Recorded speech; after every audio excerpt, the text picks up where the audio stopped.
Oh, we need one, please, please.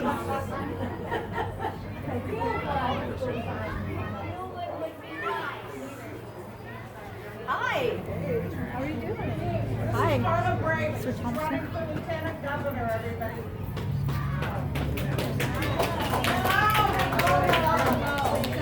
This was such a beautiful trip. I actually live in Houston, even though I'm on the campaign trail, so I've been a little bit of everywhere. Last night we went to Beaumont and Port Arthur. Got there late last night, and then I was home. Used to be in my home for just a short period of time. And then I came on my way. And before I just say a little bit about myself and what I achieve when I run, I just want to tell you that this is such a pleasant ride, so beautiful. And that's the remarkable thing about Texas. Everything is big, and we need to have big hearts in Texas too. Yes, yes. What would be if we have a state that actually really cared about people right now in terms of those who are leading it, right? And so let me just tell you a little bit about myself. I am a mother, I'm an educator, I am a fearless fighter for all, I'm saying Texas, but really all people. My entire life has been dedicated to really studying social inequality and social justice. I am currently a professor of sociology at Texas Southern University, and most of my classes deal with social movements, social problems, things that unfortunately we are dealing with in the state of Texas. Most recently, I served as the vice chair of the Texas Democratic Party.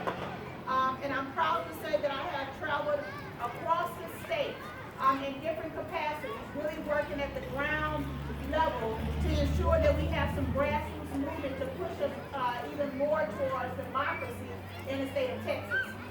For me, I've worked with elected officials, constituents, and really, really trying to make sure that the party engages people who may not normally engage. So going to communities that make it rural, communities of color.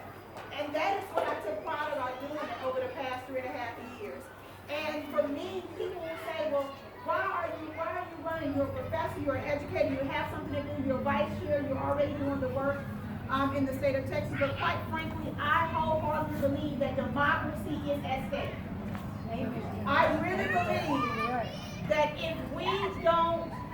if we don't push this state to becoming who we are as a state, then we can be stagnated in where we are. And I have a 13-year-old. When I started talking about this, she was 12, so she just turned 13. And I told her that, several people had approached me to consider to run for lieutenant governor. And you all have heard the story that oftentimes it takes about 7 times before a woman says yes. I don't know in this particular time did it take 7. But what I will say is after calling a number of people all across the state, and at the time I didn't realize I was calling them for their perspective. But when I had a conversation with my daughter, who was 12 at the time, and I told her, I said, Marley, people really are asking me to consider running for lieutenant governor. What are your thoughts? Because in my household, we work together, right? And we know that when candidates run, it's not just the individual running, it's the family, it's the village, it's the community.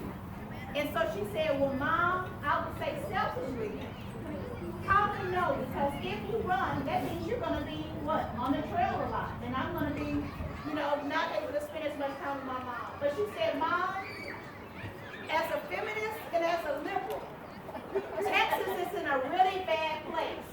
And if people are asking you to run, you have to run, you have to lead. And so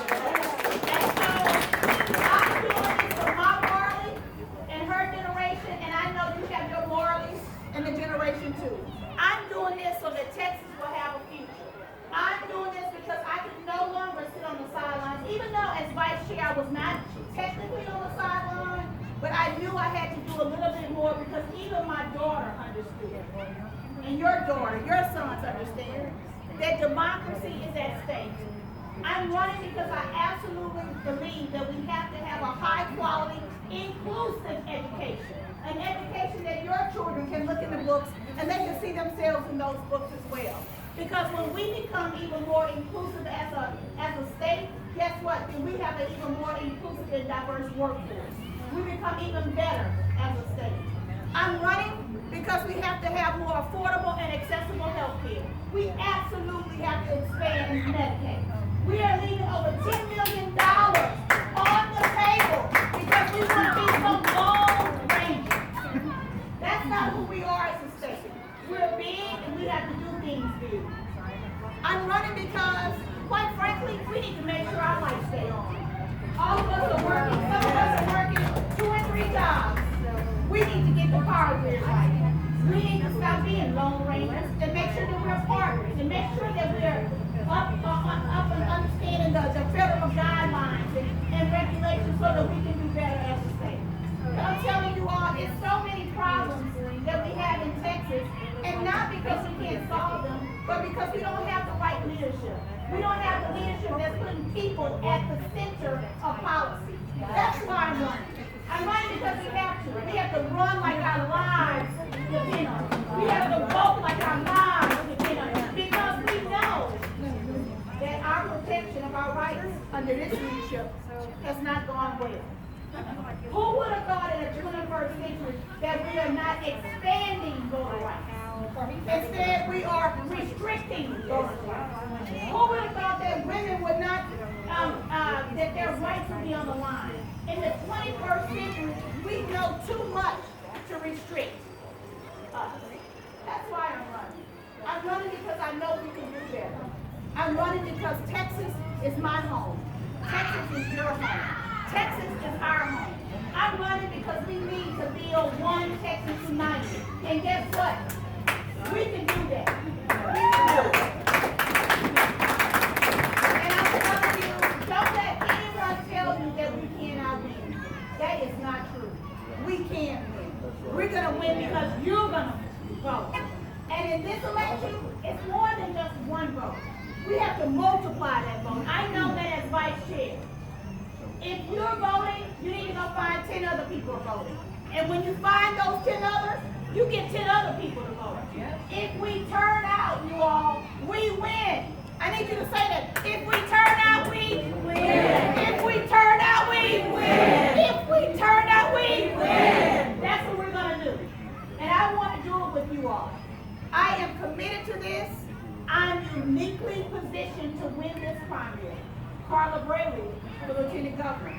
We can do it. I can do it with you. And I'm certainly hoping that our road can do it.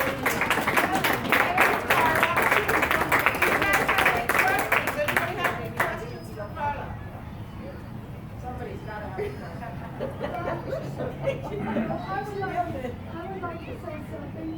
I, for one, am so tired of parties being so much against each other that they don't get anything finished, you know. The Republicans won't vote for this because I'm a Democrat. The Democrats won't vote for that because they're Republicans. We need to find a way to get people to work together. And that's why everything fell apart this last 4 years. I mean, I love my country, but I can't believe what happened in the last 4 years. What's your name? Thank you so much for sharing. Thank you so much. Thank you. And this is why we're running, you all. We're running because we need to have civility. Let's be real. Democrats are not winning the House and we're not winning the Senate. But we can win certain positions that's going to matter. Attorney General. We can win governor. We can win lieutenant governor. And I'm going to tell you this. We have to believe. Because at the end of the day, whatever leader we have should be a people's leader.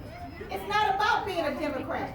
It's not about being a Republican. It's not about being an independent. It is about leading for the people. And you know what's so remarkable about the lieutenant governor position? It's one of the, what they say is the most powerful position in the state of Texas. And that is because the lieutenant governor is the one who appoints leaders to lead committees. We have, Representative Sherman. He can tell you even more about that. And guess what? We have to begin to work across the aisle because people's lives are depending on this. And I really appreciate your story. I appreciate your heart because that's what we need even more of. My late great Barbara Jordan.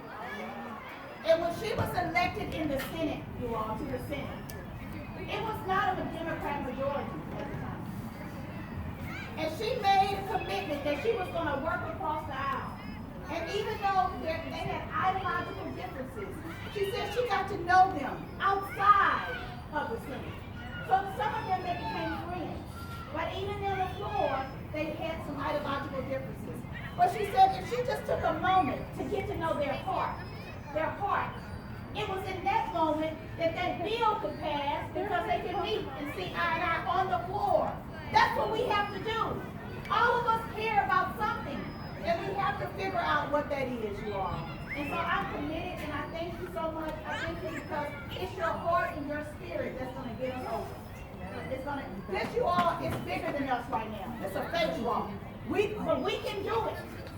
We can and we will do it. And we have to do it, you all. I'm so delighted that you all have invited me. And I know I'm over talking. I get so passionate. And when I see your tears, and you know, there's a thing that women have shed the tears for us, right? To get over the hump. So your tears with me, your tears with me.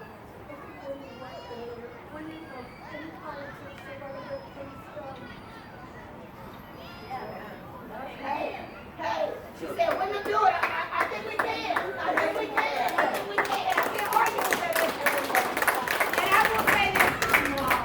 This is not about color. This is not about geographical location. We know that it is all about electing people. But I will say that I am the only black woman on the statewide ticket. And I'm the first African-American woman to run at the top of the ticket in the state of Texas. And together, we can make this an historical mark. And it will matter because I really believe that I am the one fit to unseat Dan Patrick. He must go. Dan is not the man for Texas. He must go. He must go. By any means necessary, Democrats, that'll take over that. All right. Thank you.